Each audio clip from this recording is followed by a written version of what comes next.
नुमान आपने शायद जो है वो, अगर आप कोई आधा घंटा पहले से आके जो है वो गेट पे देखते तो यहाँ पे सिक्योरिटी के एहलकारान ने इंतहाई जो है वो सख्त आज इकदाम रखे हैं और उन्होंने सिविल सोसाइटी के लोगों को मुमकिन तौर पे जो है वो, जो वकला के अलावा थे और जो एक्चुअल लिटिगेंट के अलावा जो है वो किसी की एंट्री यहाँ पे नहीं होनी। अगर हम बात करें तो मुझे चाहिए कि वकला की जानिब से जब तशद्दुद का निशाना बनाया गया था तो फिर वकला को फिर धमकी लगाई गई कि मैं आऊंगा खुशबू लगाकर, अगर खुशबू लगाकर आना तो सिक्योरिटी में आना था।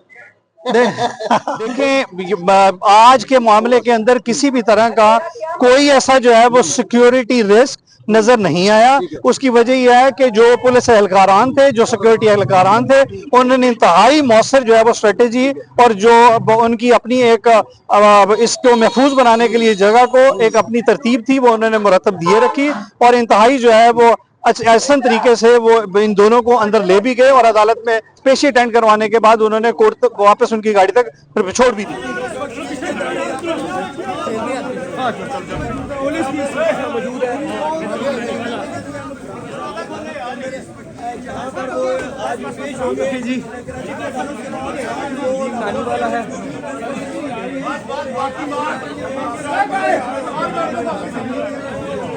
सिक्योरिटी के सख्त इंतजाम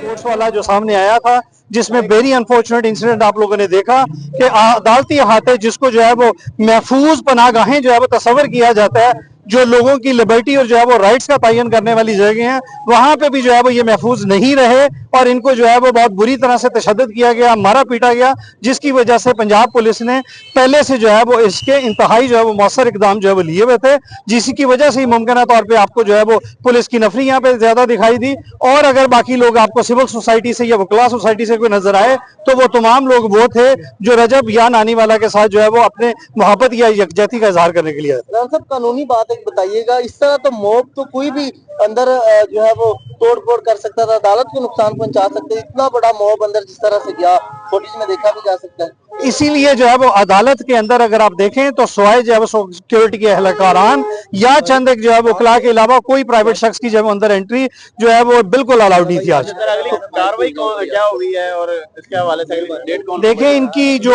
हाजिरी है, अटेंडेंस है, जो वो मेक श्योर होगी है और एनसीसीआईए की तरफ से ये मौका अपनाया गया है कि एनसीसीआईए के जो तफ्तीशी अफसरान हैं एक तब्दील हो गए हैं और दूसरे जो है वो हाईकोर्ट में पेश हुए हैं, जिसकी वजह से केस को अभी इंतजार में रखा है और फाइल देखने के बाद, महरूज करने के बाद अदालत जो है वो इसकी नेक्स्ट जो है तारीख का जो है वो तयन करेगी। खान साहब कब की तारीख हो सकती है? ये अदालत का जो है वो विजडम है और अदालत की अपनी जो है वो डिस्क्रिशन है, वो जबकि भी अदालत जो है वो मुनासिब समझेगी इसके अंदर कोई भी जो है वो मुनासिब तारीख जो है वो अपने रोस्टर और स्केड्यूल के हिसाब से फिक्स कर देगी। वकीलों की वीडियोस भी सोशल मीडिया पे आ रही थी, अब रात को पता लगा कि उनकी आपस में सुलह भी होगी, लेकिन आज जिस तरीके से मामला खराब हुए और जिस तरीके से पूरी फोर्स अंदर गई, उस हवाले से क्या कहते हैं, क्योंकि आप देख रहे होंगे बैरियर के साथ लोग भी मौजूद थे, अल्लाह ना करे कोई ऐसा वाकया पेश आ जाता कि वहां ऊपर से लोग नीचे की तरफ गिर जाते। देखें, आज के मामले के अंदर किसी भी तरह का कोई ऐसा जो है वो सिक्योरिटी रिस्क नजर नहीं आया। उसकी वजह यह है कि जो पुलिस एहलकारान थे, जो सिक्योरिटी एहलकारान थे, उन्होंने इंतहाई मौसर जो है वो स्ट्रेटेजी और जो उनकी अपनी एक इसको महफूज बनाने के लिए जगह को एक अपनी तरतीब थी वो उन्होंने मुरतब दिए रखी और इंतहाई जो है वो ऐसा तरीके से वो इन दोनों को अंदर ले भी गए और अदालत में पेशी अटेंड करवाने के बाद उन्होंने कोर्ट तक वापस उनकी गाड़ी तक छोड़ भी। कह रहे हैं कि सिक्योरिटी रिस्क नहीं था, ये तो रिस्की रिस्क था कि किसी को चेकिंग करके जाने नहीं दिया गया, इतनी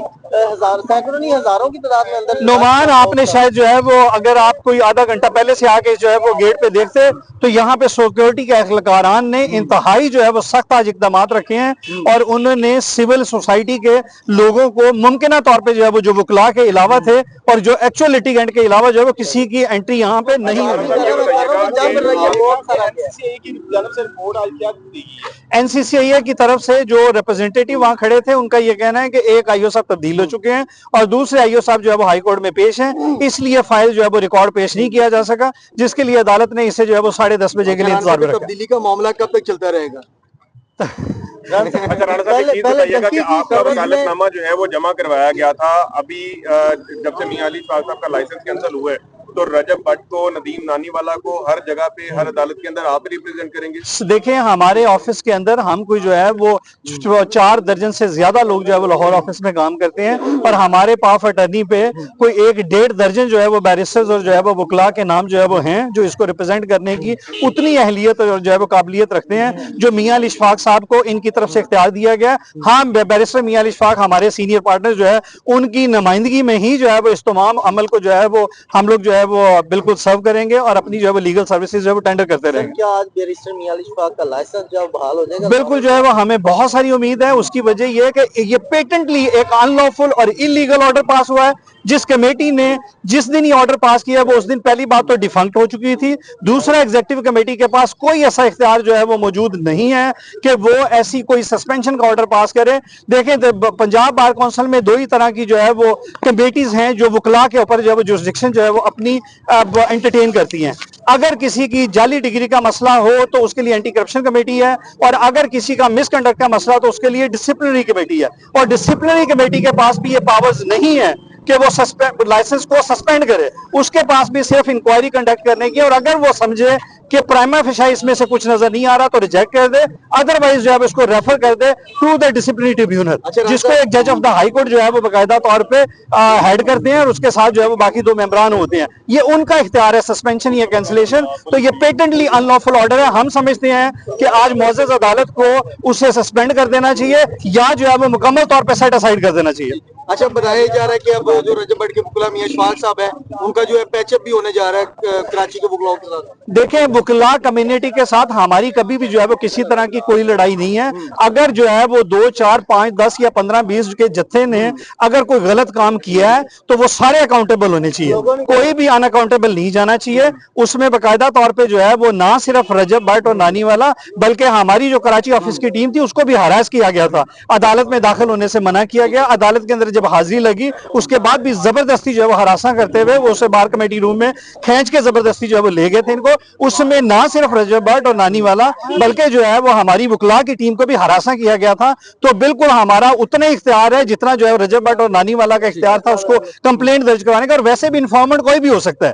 तो इन कानून के अंदर ये एक इस्तिलाह दी है, अगर आप FIR के अंदर वो कॉलम पढ़े तो उसके अंदर लिखा होता है नाम व सकूनत इतला व मुस्तगीस। तो इतला दहिंदा कोई भी हो सकता है, और अगर कोई अग्रीव्ड है तो वो बिल्कुल जब उसे विक्टिम के तौर पे ट्रीट किया जाता है। अच्छा, वो तब्दीली की उसमें मुद्दई है कौन बेसिकली उस FIR के अंदर? अगर मियां अली इशफाक साहब जो हैं वो सिर्फ इतला दहिंदा है तो बेसिकली वो जो मुकदमा है जरा क्लैरिफाई कर दें, क्योंकि बहुत सारे लोगों को इस चीज का नहीं पता। उसमें मुद्दई स्टेट है, उसमें मुद्दई रजब भट्ट है, उसमें मुद्दई आपका चैम्बर है। हमेशा जो है वो इतला दहिंदा कोई भी हो सकता है, और अगर जो भी जिस भी हैसियत में अपने आप को अग्रीव्ड महसूस करता होगा, ये लॉ इन्फोर्समेंट एजेंसी का काम है जो कि इस मुकदमे में उस मुकदमे में पुलिस है वो तयन करेगी कि इसके अंदर जो है वो अग्रीव्ड पर्सन कौन है। अच्छा, अभी हमने देखा है कि आप प्रोफेशनल वकला हैं, आपके चैम्बर जो है वो पेश होता है कोर्ट्स में। इससे पहले इकरा जो चौधरी थी वो भी आपकी क्लाइंट थी, उसका अभी तक जो है वो क्या कानूनी कार्रवाई उन्होंने करने का फैसला किया? आप दोनों जमानत करवाई NCCI में, जो हमारे में आपने एक रिपोर्ट दी थी, उनका जवाब जमा करवाया था, उन्होंने इस वाले से आपसे रब्ता किया? देखिए, इकरा कमल को जो है वो अभी तक दोबारा बुलाया नहीं गया, और उसको जब कभी भी जो है वो दोबारा बुलाया जाएगा या जो है वो उसकी उस दौरान में जिस वक्त जो है वो उनको बुलाया और तलब किया जा रहा था, आप सबको पता है कि वो जो है उस वक्त प्रेगनेंसी के जो है वो बिल्कुल फाइनल स्टेजेस से गुजर रही थी, और उन हालात में जो है वो उसका NCCA के सामना जो है वो पेश हो पाना बिल्कुल भी जो है वो इंतहाई नागुज़ीर था, और वो नहीं हो सकती थी, जिसकी वजह से वो नहीं भी हुई थी। और अब जब कभी भी जो है वो हमारे क्लाइंट की तरफ से इसमें अपने आप को सिस्टम में ला के इसका हिस्सा बनने की ख्वाहिश होगी, हम बिल्कुल जो उसे लेके आएंगे। Thank you very much. Thank you so much sir, thank you so much जी। नाज़रीन, जैसे कि आप और उनको वायलेंस का निशाना बनाया गया, तो ये हर सिटीजन का राइट है कि उसको फेयर ट्रायल की अपॉर्चुनिटी मिले और उसके प्रोटेक्शन मिले। सर, इतने आम आदमी यहाँ पे आए, किसी को वो प्रोटोकॉल, सबको थ्रेट्स होते हैं, यहाँ पे 302 के मुजरिम भी आए होंगे, तो क्या समझते हैं किस तरह उनको तो ये सिक्योरिटी फुल प्रूफ नहीं दी गई? नहीं, इसमें एक और रीजन भी है, ये क्योंकि इसके ऊपर एक ब्लास्फेमी का ऑफेंस है जो कि एक सीरियस इन नेचर है, और उसमें आपको पता है कि इस तरह के केसेस में लोगों को मर्डर भी कर दिया जाता है, और इससे पहले भी कई इस तरह के इंसिडेंट हो चुके हैं, क्योंकि इसके ऊपर तौहीन मजहब का एक केस है। इसलिए मेरा ख्याल है कि प्रोटेक्शन देना कोई इलीगल नहीं है, इसमें कोई ऐसी बात नहीं। अच्छा, की अगर हम बात करें तो मुझे चाहिए कि वकला की जानिब से जब तशद्दुद का निशाना बनाया गया था तो फिर वकला को फिर धमकी लगाई गई कि मैं आऊंगा खुशबू लगाकर, अगर खुशबू लगाकर आना तो सिक्योरिटी में आना था। देखिए पता क्या बात है, खुशबू लगाना अच्छी बात है, कोई बुरी बात नहीं है। और अगर कोई खुशबू लगा रहा है तो अपने पैसों से लगा रहा है, उसमें कोई ऐसी बात नहीं है। देखें, ये भी वकीलों का कंडक्ट नहीं है कि किसी अदालत में आए साहिल को तशद्दुद का निशाना बनाएं। और डेफिनेटली ये दोनों तरफ से सोशल मीडिया का गलत इस्तेमाल हुआ है। तो ये जब सोशल मीडिया का दोनों तरफ से गलत इस्तेमाल होगा तो फिर आप इस तरह का स्टेटमेंट एक्सपेक्ट कर सकते हैं दोनों तरफ से। ये जो उन्होंने स्टेटमेंट दिया, ये उन्होंने उसी के काउंटर में ये स्टेटमेंट दिया। उससे पहले एक हमारे ही कुलीग हैं जिन्होंने कोई तकरीबन 150 वीडियो इसी रजब भट्ट के ऊपर बनाई, जो कि वकील का ये स्टेटस नहीं है, ना ही उसको ये जेब देता है। तो इसलिए फिर ये काउंटर उनका ये चलता रहता है मीडिया में रहने के लिए, किसी भी चीज के लिए। तो उसके लिए प्रॉपर जो है कोर्ट प्रोसीडिंग जो है उसको लॉ जो फेयर ट्रायल की अपॉर्चुनिटी है उसको खत्म नहीं किया जा सकता। अच्छा, ये बताइएगा मियां अली इशफाक साहब जो उनके वकील थे आज वो तो नहीं मौजूद थे, उनकी जगह कौन वकील सरकार? उनकी जगह पे उन्हीं के ऑफिस पे एक प्रॉक्सी काउंसिल पेश हुए थे और मियां अली इशफाक साहब हाई कोर्ट है, उनका आज लाइसेंस की वहां पे हेयरिंग है। आज सुना जा रहा है कि